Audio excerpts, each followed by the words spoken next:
Somalis go down as an example, 60% from when I took office. These people are crazy. Somalia.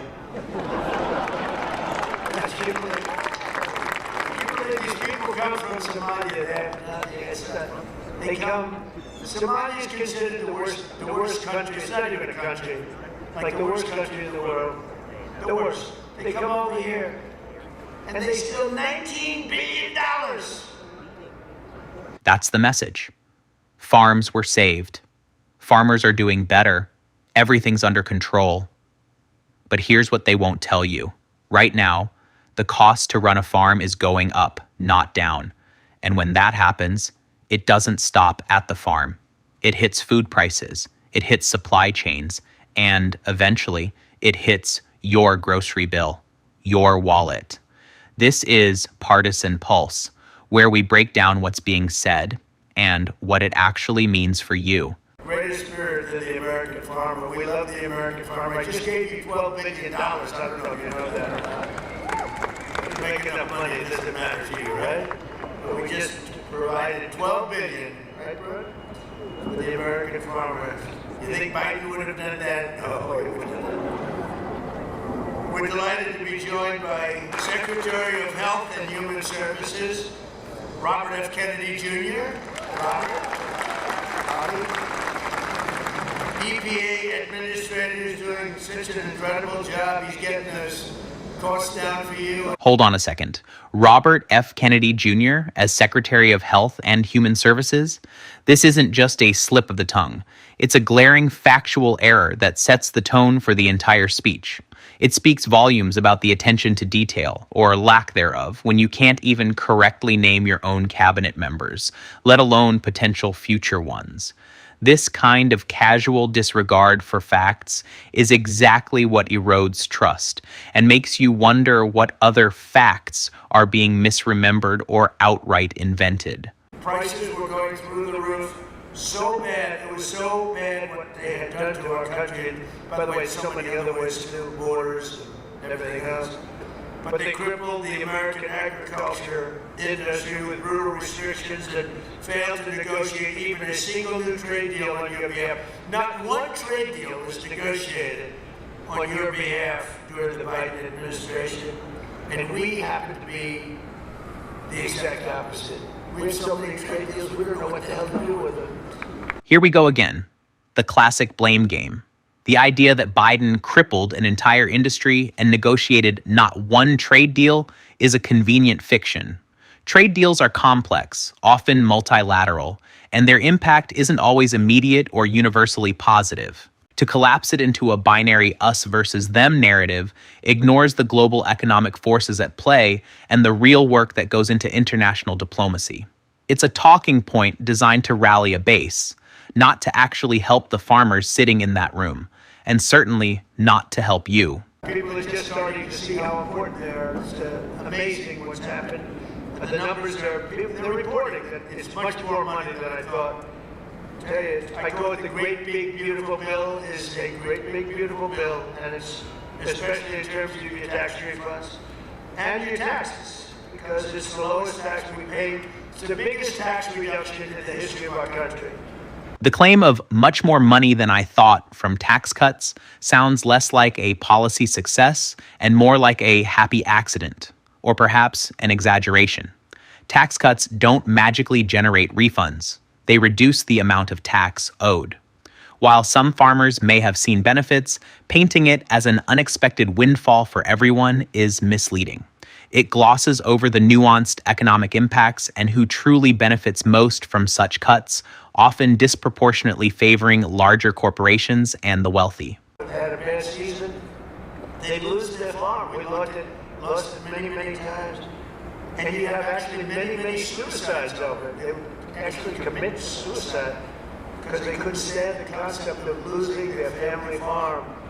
And I ended the death tax or the estate tax on family farms and small businesses. So I think you're appreciative of that.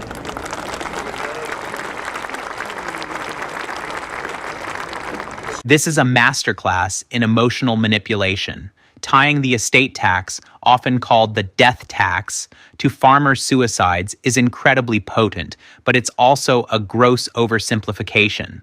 While losing a family farm is tragic, and mental health in rural communities is a serious issue, attributing suicides directly and solely to the estate tax ignores a myriad of other complex factors like market volatility, debt, and climate change.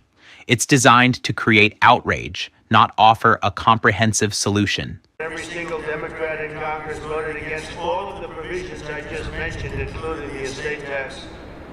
And Republicans, all of these Republicans have stood strong and fought hard and gotten it, but the Democrats voted against every single provision that I just mentioned, including the tax reductions and including, frankly, the estate tax.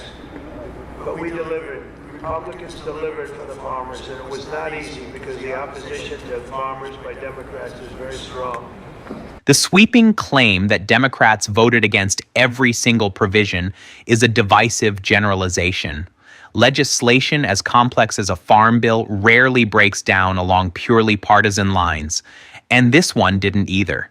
It's a deliberate attempt to demonize the opposition and create an us versus them mentality, rather than focus on the actual policy debates or the diverse interests within the agricultural sector. Here's the real question. If the opposition to farmers is so strong, why are farm costs still rising on your end? You were treated really badly. You were treated badly by the world because you had nobody that cared about defending you. But you want that fair shot and a level playing field, and I'm giving that to you. And I think I'm actually giving you much better than a level playing field. I'm giving you a field that goes like this. Makes it a lot easier for you. First, it's a level playing field that farmers want. Then, it's much better than a level playing field. And finally, it's a field that goes like this, making it a lot easier. This isn't just a contradiction, it's a revealing glimpse into the mindset. The narrative shifts from advocating for fairness to overtly promising an unfair advantage, all while basking in the applause. It's a classic move. Promise everything, then take credit for the impossible, implying a system rigged in favor of his supporters. Do you have any 10-year-old equipment that hasn't been used yet? And whenever they had it, I would buy it. Because it was much better than the new stuff, which has so much environmental nonsense on it that it ends up costing thousands of dollars more to produce, and it doesn't work well. Too complicated. And then you'll get somebody that is a farm worker, and he's looking at heavy computerized environmental equipment, and you have where the tractor will turn off if the environmental equipment isn't working.